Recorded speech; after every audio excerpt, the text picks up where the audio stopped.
You guys,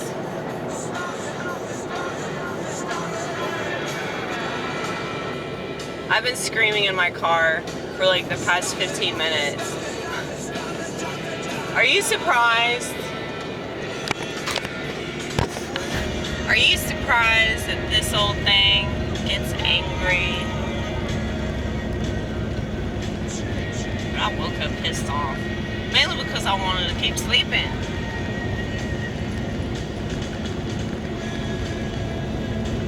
My bed is so comfortable.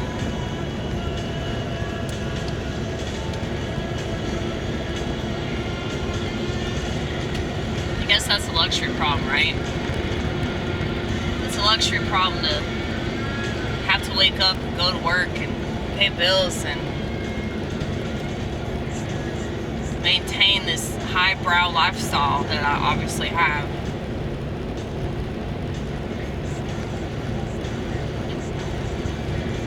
I'm such a mess, y'all. I feel like I'm losing my damn mind. Or maybe I'm finding my damn mind. And it feels exactly the same.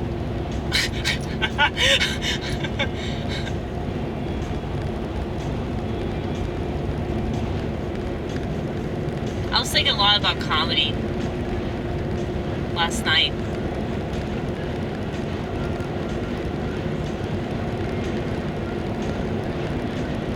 You know, there were two different people that called me out. One of them called me out because of my conservative views, and another one called me out because I'm skinny. If I called everybody out for being fat, they wouldn't like it very much. But they're allowed to say skinny bitch. They're just jealous that I'm not going to get diabetes. It's true.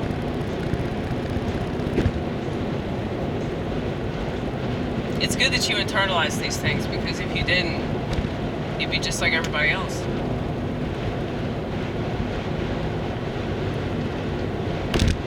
I know. It's okay, baby. It's okay.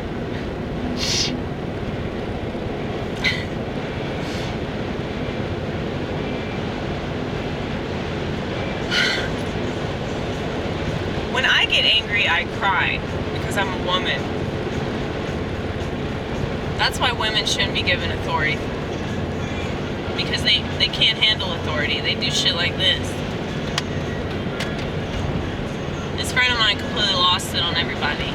And she has self-awareness, so she apologized. And she's like, you know, I feel really bad when I do things like that, just to let you know. And I was like, I know you do.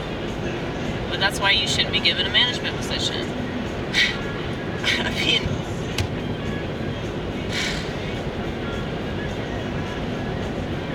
Like, when she's cool, but when she gets mad, she just goes the fuck off. You know? It's like, I internalize that stuff because I don't think it's right to tell people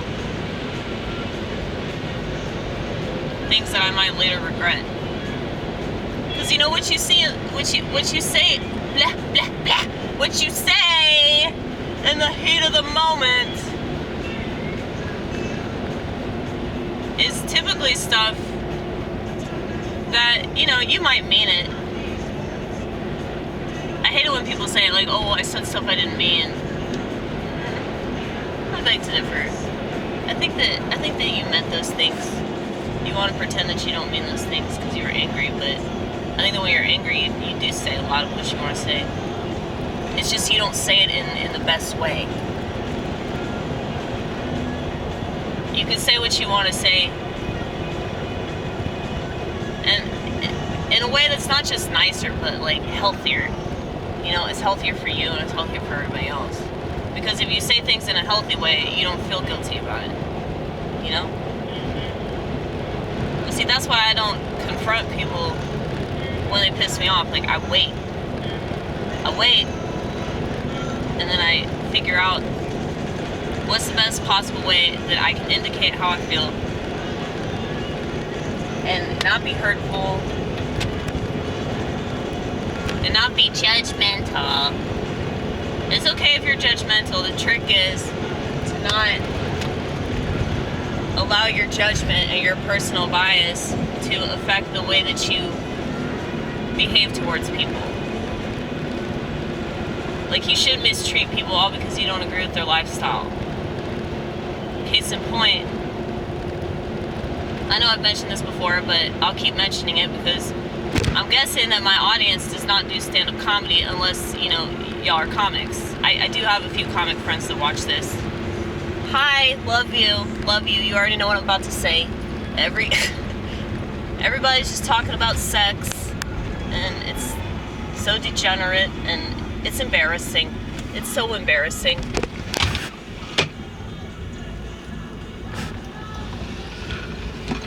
That's why, yep, some shit just fell off my dashboard.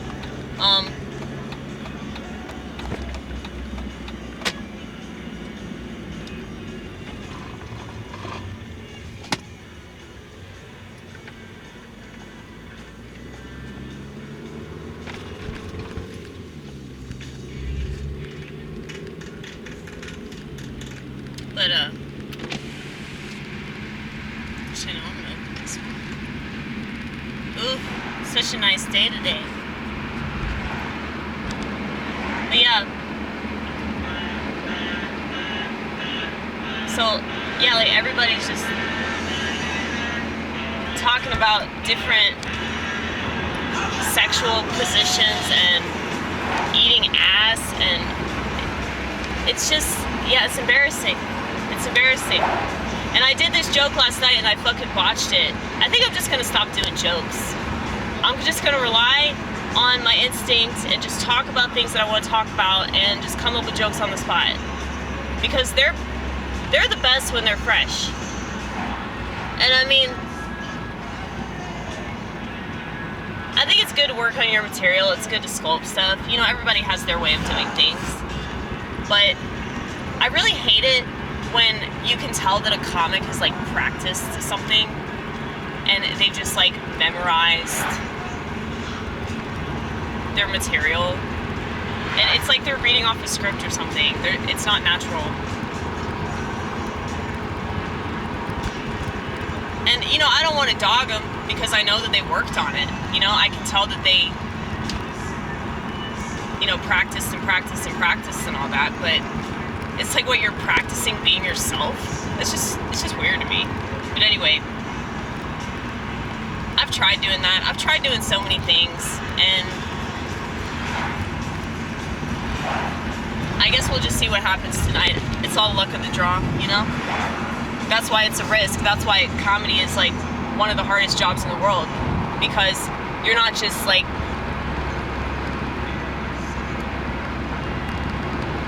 you're not just relying on yourself to be funny and entertaining and good at what you do. You're relying on everybody else to be on board with you. And if they're not on board, you gotta get them on board, you know? But, anyway. Yeah, I had to change the music. I had to change it to something that was a little bit more intense, okay?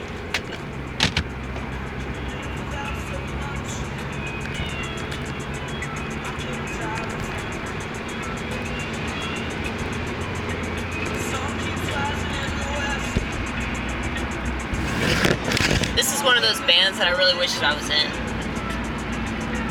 It was before my time, though. This band started in 1981.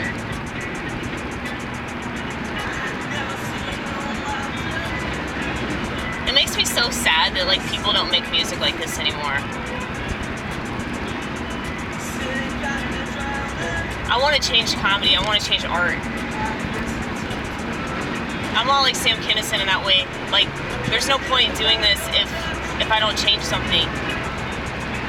And I don't think that anybody that's getting on stage, like, has anything to say. And I think that that's why people respect me so much, because they can tell that I'm doing stand-up because there are things that need to be said, and I'm the only motherfucker that's gonna say them. I'm the only one that's crazy enough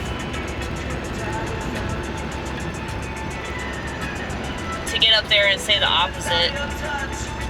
But, you know, I realize, though, sometimes there are things that I say that I sound like I'm pandering to the audience. No. No, I'm not. I really don't like police. I don't. They have too much authority. Why would you like authority figures? What the hell is wrong with you? Get off my channel. Get the fuck off my channel. Like, serious, get the fuck off.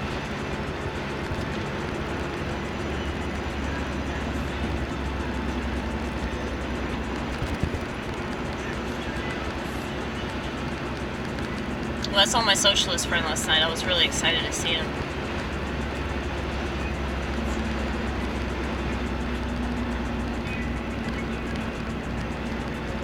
But yeah, last night it was just it was such filth, dude. It was such filth. I think last night was the worst night that I've ever watched stand up. And I usually walk out when it's like that, and not to like prove a point or anything. Like, oh, I'm not gonna listen to the, you know, fuck that. I hate people like that.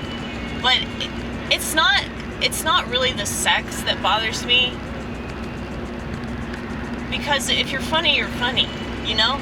I don't care what your material is, but at least fucking try, dude, you know?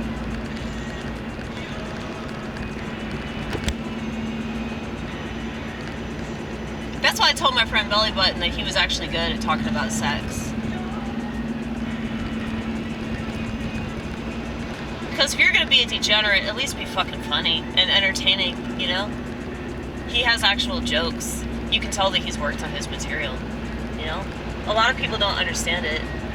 He's a little too black for a lot of people.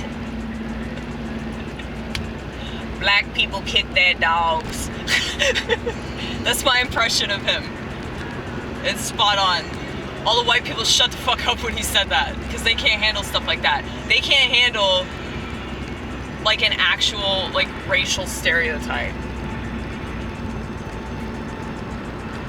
You know, every time that I talk about racial stereotypes, Kelsey always laughs. And he understands, because he hangs out with a bunch of white people. Like, he grew up in Pulaski, okay? And Pulaski is where the KKK was formed. In case you don't know, my friend Kelsey, he's the, we gonna keep this motherfucker going. That one, he's got dreadlocks, and he hosts that mic at Twin Cakes 2. And he's got me on a show at the Holistic Connection on Saturday.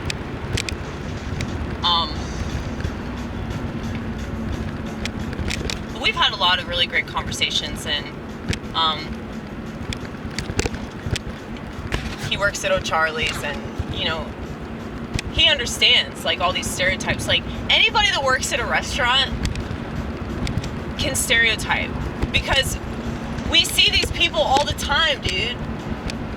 And, like, I don't judge a book by its cover. I don't just assume that, like, you're stereotype. But if you behave exactly like your stereotype, that's okay. Like, for me to speculate on that, you know? It's like, people want to get mad about that, but I just don't understand. They don't have the experience, though. If they worked in restaurants for as long as I've worked in restaurants, they could stereotype people all day and they wouldn't feel the slightest bit bad about it, okay? Because most people act just like their stereotype. And I don't like that. I wish that weren't true. I wish that people were a little bit less predictable, you know? I can't fix that, though.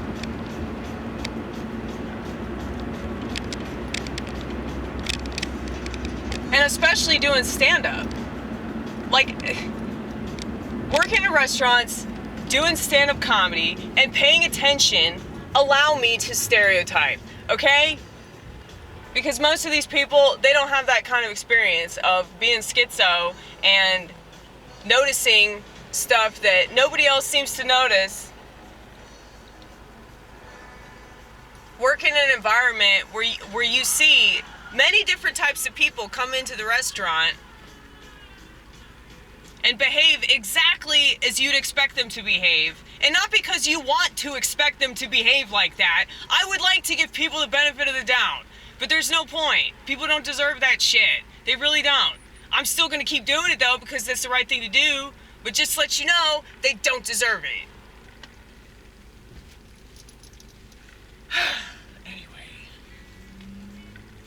Right now. You don't say!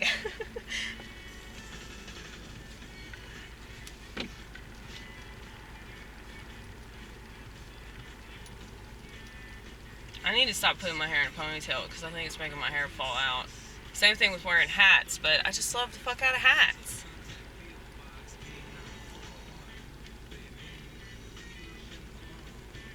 I think that my priest has a personal bias towards hats because he got on to me about wearing hats in church.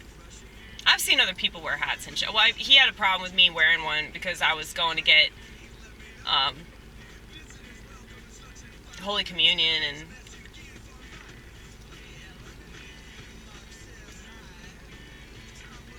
he had an issue with it. I don't know. He's just fucking old school. He's old, dude. Old school. Yeah.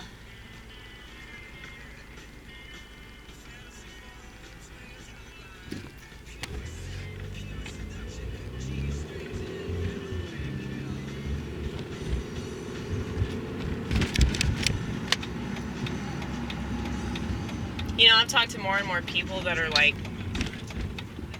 talking about like stuff that they're watching from like, you know, back in the day, like Woodstock videos and things like that. And they're just like, man, it's so crazy, like people aren't on their phones.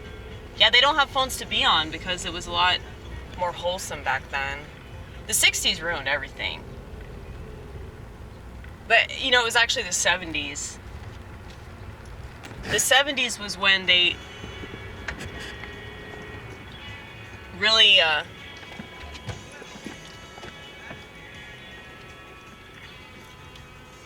took charge with like all of the social reforms that they were attempting in the 60s. So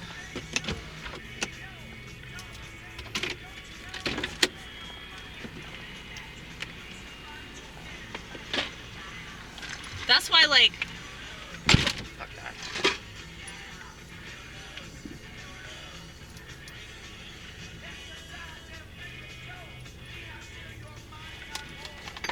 That's why I think all the presidents are bad. Because people don't realize that every single change that one president makes, like any bill that somebody signs, it's just leading to the next thing. So, you know, if Trump signs a bill, it might not seem like it's a big deal at the time, but then the next president will take control, and I don't even think that these presidents have any control either, but like, it's all about the progression. It's all about, you know, following the script, okay? So, if one president signs a bill and, you know, it's all about a particular social reform, it might not seem like a big deal at the time, but then that's implemented through the next presidency, and the next presidency, and the next presidency. And that's why we're here.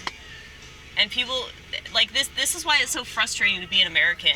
Because, like, I just feel like I'm the only one that actually understands what's wrong with our society. And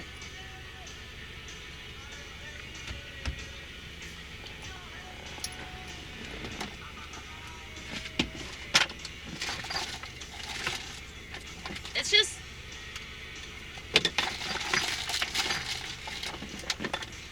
people are wired to only care about whatever they're seeing. But those that have faith and those that like really believe in God, they understand that there's a lot more to everything. There's so many things that we can't see. And I mean, I feel like the evil of this world proves that. You know, there's so much going on behind the scenes that they don't want us to know about. And if anybody knows about it, they, you know, the higher ups, the powers that be or whatever, they gotta call those motherfuckers crazy. And the sheep go along with it because they're fucking stupid and they don't care about anything. They don't even care about their own kids.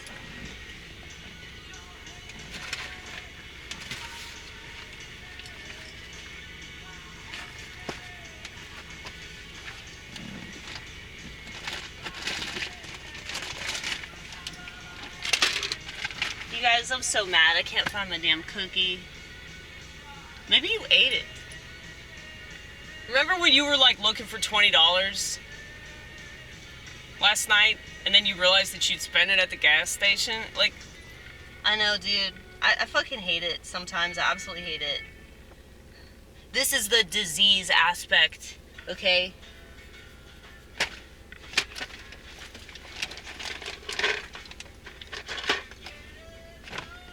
It's like, the price that you pay for being a genius is that you're always frustrated, you're always annoyed, you're always liable to get pissed off about something stupid that plebeian sheep do, that they have no awareness of. You try to tell them, they just call you crazy and paranoid. And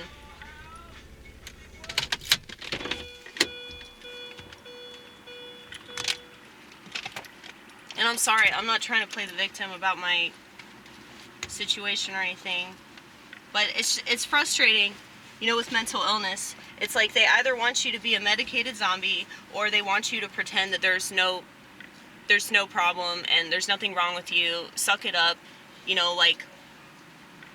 And that's just so frustrating. And then you wonder why people commit suicide. You know, it could possibly be because people feel like nobody understands them. They're backed into a corner. The drugs that I've done, that like I feel like they help me out in certain ways, and other ways they hurt me, you know, but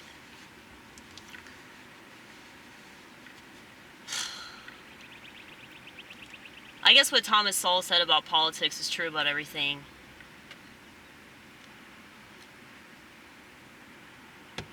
He said there's no solutions, there's only trade-offs.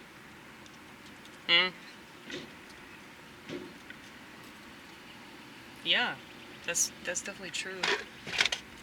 Fuck. Okay, well, I gotta go inside. I'm really, really mad because, like, everything is a mess. Everything is a mess, and, you know, it's getting to that point, though, where it's, like, so bad that eventually I'm just gonna completely melt down, and then I'm gonna clean my entire house. Like, I'm probably gonna do that tomorrow. I'm gonna clean my house, clean my car. Because whenever it gets like this, it's like I have to like get to the point where I'm about to commit suicide, and then I'm like, okay, something has to change, and then like I clean everything, and then I feel a lot better. But you know, it's just the way that it is. I try to make the most out of it, but you know, sometimes I fail because I'm a human being. Anyway, it was so much fun chatting, as always.